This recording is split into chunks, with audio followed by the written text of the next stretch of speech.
All right, let's get into where the equation comes from for a simple harmonic motion for the period of a spring. This one I think is maybe the easiest to visualize. So if you have a spring, so this is like stage 1. This is at t equals 0 seconds right here. Right now, it is at the equilibrium position.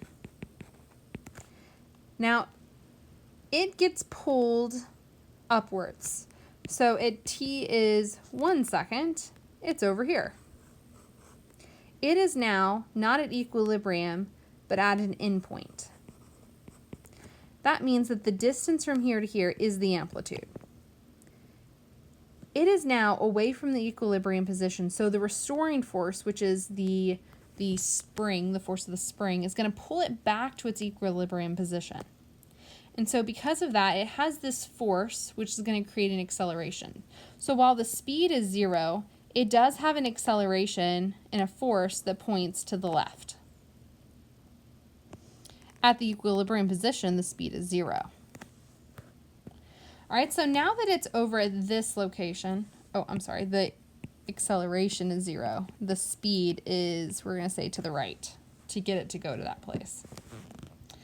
All right, now at the next second of time, so we'll say 2 seconds now, it goes back to the equilibrium position. It's back over here. So now it has a speed that is going to the left because its momentum is going to keep it going in that direction. So its velocity is to the left here, but it's at the equilibrium position, which means there's no restoring force. Since there's no restoring force, the acceleration is 0. And then that momentum is going to carry it forward all the way to it gets to another endpoint. This time, the velocity is 0, but our acceleration is going to be to the right because that restoring force is pointing to the right, and so forth. So now t equals 4, now we're back to the original position. That would be one cycle. And if you look at what happens here, you might notice if you flip it up or flip it around, that is a good old-fashioned sine wave, and that is one period. Now, if you were to graph that out about where they are at each of those locations, at t equals 1 second, we're going to say you're right here at t equals 0. Then it's going to move pretty quickly this direction until it slows down, until it gets to this point right here. So it's going to move really quickly, and it's going to get slower and slower and slower until it reaches the speed of 0. It's now going to turn around and go the opposite direction.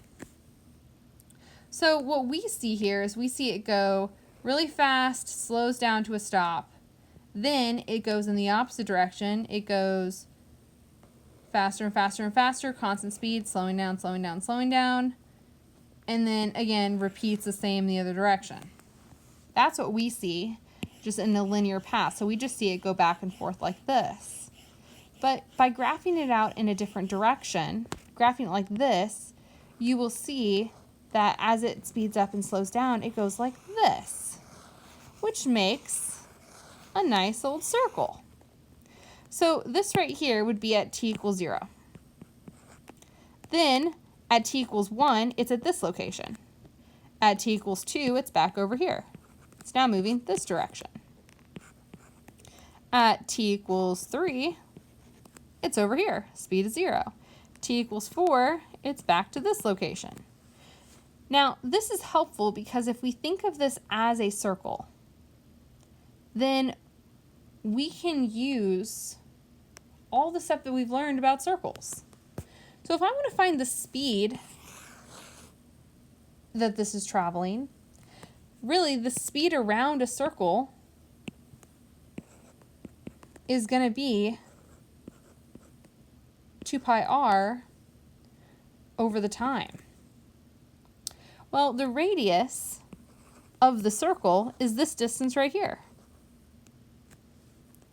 If you look back to our spring, we said that that radius is actually the amplitude.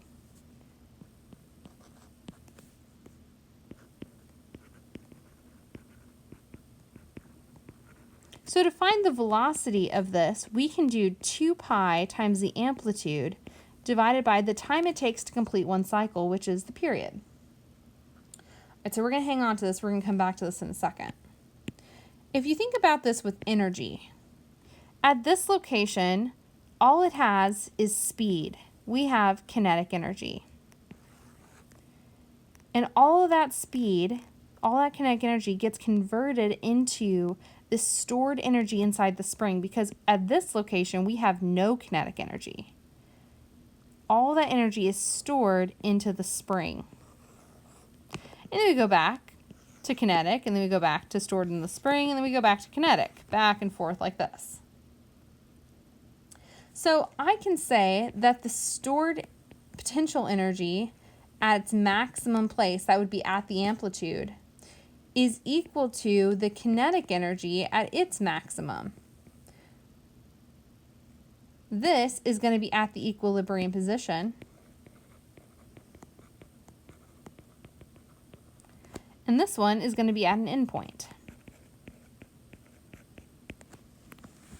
Now this is helpful because the stored energy at an endpoint is going to be 1/2 kx squared.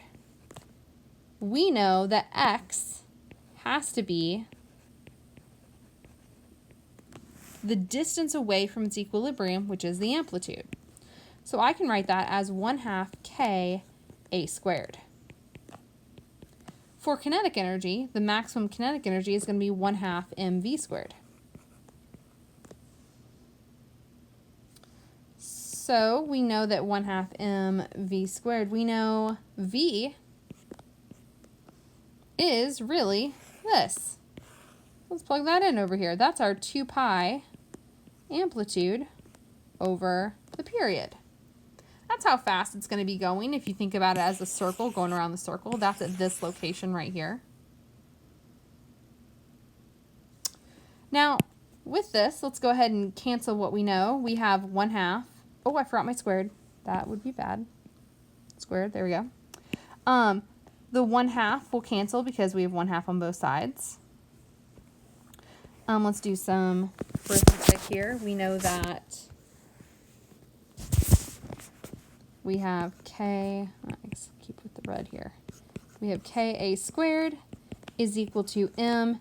If we distribute that square, we have 4 pi squared amplitude squared divided by the period squared. We now have amplitude squared on both sides, so I can cancel that out, which is very nice. And we're trying to solve for the period, so we want to get t by itself. So I'm going to go ahead and multiply both sides by t squared to get that out of the denominator. So I now have t squared times k is equal to m, well, I guess here everything's on the top, so we have 4 pi squared m. Last, let's just go ahead and make this a little bit cleaner here. So we're going to divide by k. We have 4 pi squared m over k. And last, we take the square root. Now you could leave it as this, but we can go ahead and simplify this a little bit further because the square root of 4 is 2. The square root of pi squared is just pi. And then our m over k gets left alone. There's our equation. The period of a spring is equal to 2 pi times the square root of the mass of the spring, or mass of the object, divided by the spring constant. There's our proof.